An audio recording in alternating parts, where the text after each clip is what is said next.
Hi, எல்லாரும் எப்படி இருக்கீங்க? நல்லா இருக்கீங்களா? உங்களோட வாழ்க்கையை உயர்த்தக்கூடிய 7 அதிசயம் என்னன்னு சொல்லிட்டு பார்க்கலாமா? நம்மளோட வாழ்க்கையில நம்ம யாரா வேணாலும் இருக்கலாம்.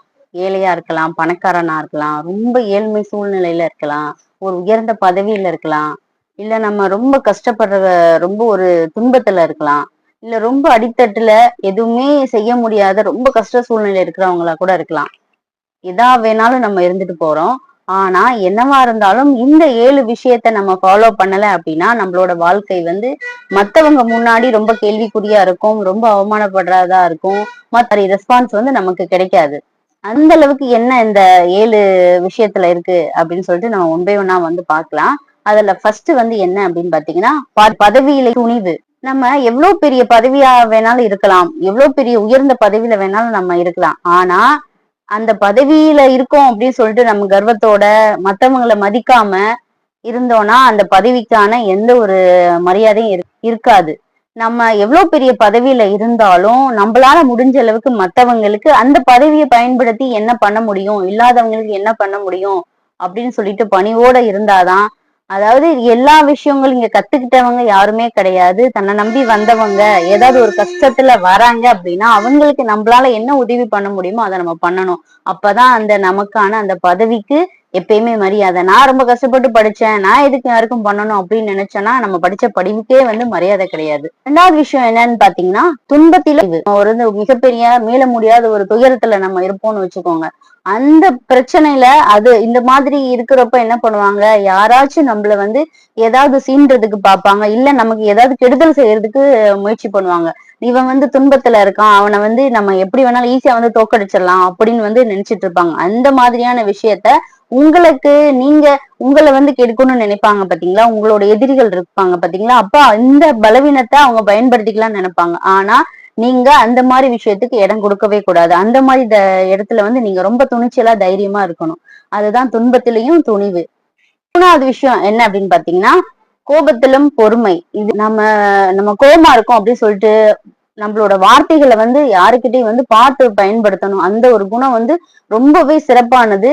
எல்லா இடத்துலயும் ஒரு மரியாதையை வாங்கி கொடுக்கறது இந்த பொறுமைதான். நம்ம வீட்டுல வந்து நம்ம கோவப்படுறோம், கோவமா இருக்கோம், ஏதாவது ஒரு விஷயத்துல கோவமா இருக்கோம்னு சொல்லிட்டு சிலர் என்ன பண்றாங்க, வார்த்தைகளை வந்து யாரை என்ன பேசணும், நம்ம எந்த இடத்துல இருக்கோம், எந்த சுச்சுவேஷன்ல இருக்கோம், எந்த இடத்துல நின்னுட்டு இருக்கோம் அப்படிங்கறதே மறந்து பேச ஆரம்பிச்சிடுறாங்க, வார்த்தைகளை விட ஆரம்பிச்சிடுறாங்க. இதனாலேயே பாத்தீங்கன்னா எவ்வளவோ உறவுகள் வந்து ஒண்ணு இல்லாம போயிடுது.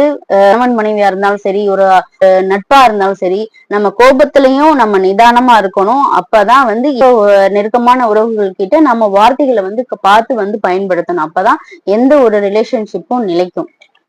நாலாவது விஷயம் என்ன அப்படின்னு பாத்தீங்கன்னா, செல்வத்திலும் எளிமை. நம்ம எவ்வளவு பெரிய பணக்காரங்களா வேணாலும் இருக்கலாம். ஆனா நாம இவ்வளவு செல்வம் வச்சிருக்கோம், நீலாம் உனக்கு என்ன, நான் எவ்வளவு பெரிய பணக்காரன் தெரியுமா, என்னால என்ன பண்ண முடியும் தெரியுமா, நான் என்ன வேணாலும் பண்ணுவேன், நான் வந்து அங்க பறப்பேன், இதுல தண்ணியில நீந்துவேன் அப்படிலாம் வந்து சொல்றாங்க பாத்தீங்களா. அதெல்லாம் வந்து பாத்தீங்கன்னா இன்னொருத்தரை வந்து தன்னோட பணத்தை வச்சு யாருக்கும் உதவியா இருக்கணுமே தவிர அந்த பணத்தை வச்சு ஒருத்தவங்களுடைய மனதை வந்து நோகடிக்கிற ஒரு விஷயமா இருக்கக்கூடாது. நம்ம எப்படியுமே எவ்வளவு பணம் இருந்தாலும் நமக்கிட்ட அந்த ஒரு பணிவு இருந்துச்சுன்னா நல்ல நண்பர்கள், ஒரு நல்ல நட்பு வட்டாரம் வந்து நமக்கு கண்டிப்பா வந்து கிடைக்கும். அஞ்சாவது விஷயம் என்ன அப்படின்னு பாத்தீங்கன்னா, ஏழ்மையிலும் நேர்மை. நம்ம பணமே இல்லாட்டினாலும் பரவாயில்ல, நம்ம கிட்ட ஒரு நேர்மையான ஒரு விஷயம் இருக்கு அப்படின்னு சொல்லிட்டு நீங்க எல்லாம் வந்து மத்தவங்க சொல்லி கேள்விப்பட்டிருப்பீங்க. அது உண்மையாவே வந்து நம்ம எவ்வளவு ஏழ்மை சூழ்நிலையில இருந்தாலும் மத்தவங்களோட விஷயத்துக்கு நம்ம ஆசைப்படக்கூடாது. மாமனிதன் வந்து படத்துல இருக்கும்னு நினைக்கிறேன்.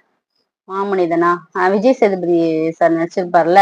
உண்மையாவே அந்த இடத்துல வந்து பாருங்க, அவரு வந்து ஆட்டோ தான் ஓட்டிட்டு இருக்காரு. ஆனா அவர் ஆட்டோல ஒரு பெரிய ஒரு பணப்பை இருக்கும் பாருங்க, அதை தேடி கண்டுபிடிச்சு அவங்க வீடு எங்க யாருன்னே தெரியாது, தேடி கண்டுபிடிச்சு அவங்க வீட்டு வாசல்ல போய் படுத்திருந்து எப்படியாவது அதை கொடுத்தே ஆகணும்னு வந்து இருப்பாங்க பாத்தீங்களா. அதுதான் ஏழ்மையிலும் நேர்மை.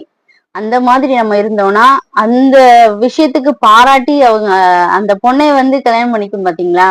அது மாதிரி விஷயம் நம்ம ஏழ்மையா இருந்தாலும் இன்னொருத்தருடைய கஷ்டத்தை வந்து புரிஞ்சுக்கிட்டு யாரோட விஷயத்துக்கு நம்ம ஆசைப்படக்கூடாது. இதுதான் வந்து ரொம்பவே மிக சிறந்த வந்து குணம். ஆறாவது விஷயம் என்ன அப்படின்னு பாத்தீங்கன்னா, தோல்வியிலும் விடாமுயற்சி. ஒரு தடவை ஒரு விஷயத்த செய்யறாங்க அப்படின்னா எந்த ஒரு விஷயத்துக்கும் தோல்விங்கிறது தான் நமக்கு கிடைச்ச ஒரு முதல் வாய்ப்பு. இதுக்கப்புறம் அடுத்து நம்ம செய்ய போறப்ப நாம ஃபர்ஸ்ட் எந்த ஒரு விஷயத்த தப்பு விட்டோமோ அந்த விஷயத்துல தப்பு இல்லாம அடுத்த தடவை நம்ம செய்யறப்ப இன்னும் அதிகமா பெட்டரா, இதுக்கு முன்னாடி நம்ம செஞ்ச தவறெல்லாம் விட்டுட்டு இன்னும் அதிகமா சிறப்பா நம்ம பண்ணணும். அதுதான் அதுக்கான முதல் வாய்ப்பு. அதை விட்டுட்டு அது தோல்வி ஆயிடுச்சு இனிமே ஏன் பண்ணணும்னு சொல்லிட்டு அவங்களோட முயற்சியை விட்டுறாங்க. அப்படி இருக்கவே கூடாது. தோல்வி வந்தாலும் சரி, நீங்க திரும்ப திரும்ப உங்களோட விடாமுயற்சியை மட்டும் நீங்க விட்டுறவே கூடாது. விடாமுயற்சி விஸ்வரூப வெற்றி, அதை என்னைக்குமே மறந்துடாதீங்க. 7வது விஷயம் என்ன அப்படின்னு பாத்தீங்கன்னா, வறுமையிலும் உதவி செய்யற மனம். சிலர்லாம் பாத்தீங்கன்னா ரொம்ப குடிசையில இருப்பாங்க, ரொம்ப கஷ்ட சூழ்நிலையில இருப்பாங்க, சாப்பாடே அவங்க குடும்பத்துக்கே பத்தாத சூழ்நிலையில இருப்பாங்க. ஆனா பசின்னு ஒருத்தவங்க வந்துட்டாங்கன்னா தனக்கு இருக்கிற சாப்பாட்டை அவங்களுக்கு கொடுப்பாங்க. அதான் ஏழ்மையான சூழ்நிலையிலும் அவங்க அவங்களுக்கு உதவி செய்யற அந்த மனம் இருக்கு பாத்தீங்களா, அதுதான் கண்டிப்பா எல்லாருக்கும் வேணும். இப்ப ரொம்ப கஷ்டப்படுற சூழ்நிலை இருப்பாங்க அவங்க. ஆனா அவங்க வீட்டுல ஒரு நாயோ ஒரு பூனையோ வளர்ப்பாங்க. அவங்களுக்கே சாப்பாட்டுக்கு வழி இல்லாத சூழ்நிலையில இருப்பாங்க. ஆனா அந்த நாயோ பூனைக்கு டெய்லி அதை பார்த்து பாதுகாத்து அதுக்கு சாப்பாடு வச்சிட்டு இருப்பாங்க. இந்த 7 விஷயத்தை நீங்க ஃபாலோ பண்ணீங்கன்னா உங்களை விட இந்த உலகத்துல ஒரு சிறந்த மனிதர்கள் யாருமே இருக்க முடியாது. அதனால இந்த ஒரு 7 விஷயத்த முடிஞ்ச அளவுக்கு நீங்க ஃபாலோ பண்றதுக்கு, இது ஒண்ணும் ரொம்ப கஷ்டமான ஒரு விஷயம்லாம் கிடையாது. இந்த 7 விஷயத்தை நீங்க ஃபாலோ பண்ணா வாழ்க்கையில உங்களோட லட்சியம் எதுவா இருந்தாலும் அது கண்டிப்பா வெற்றி அடையும். இந்த 7 விஷயத்த ஃபாலோ பண்ணி உங்களோட லட்சிய பாதையில நீங்களும் ஒரு நல்ல மனிதனா பயணிப்பீங்க அப்படின்னு நானும் நம்புறேன். நம்ம எவ்வளவு பெரிய மனிதனா வேணாலும் இருக்கலாம், எவ்வளவு செல்வந்தரா இருக்கலாம், ஏழையா இருக்கலாம், பெரிய பதவியில இருக்கிறவனா இருக்கலாம், பெரிய கோபக்காரனா இருக்கலாம். இருந்தாலும் இது எல்லாத்தையும் விடையும் நாம ஒரு நல்ல மனிதனா இருக்கணும், நல்ல மனிதாபிமானம் உடைய ஒரு நல்ல மனிதனா இருக்கணும் அப்படிங்கறதான் என்னோட தனிப்பட்ட கருத்து. எல்லாரும் அதே மாதிரி நாம இருப்போம் அப்படின்னு நானும் நம்புறேன். நன்றி.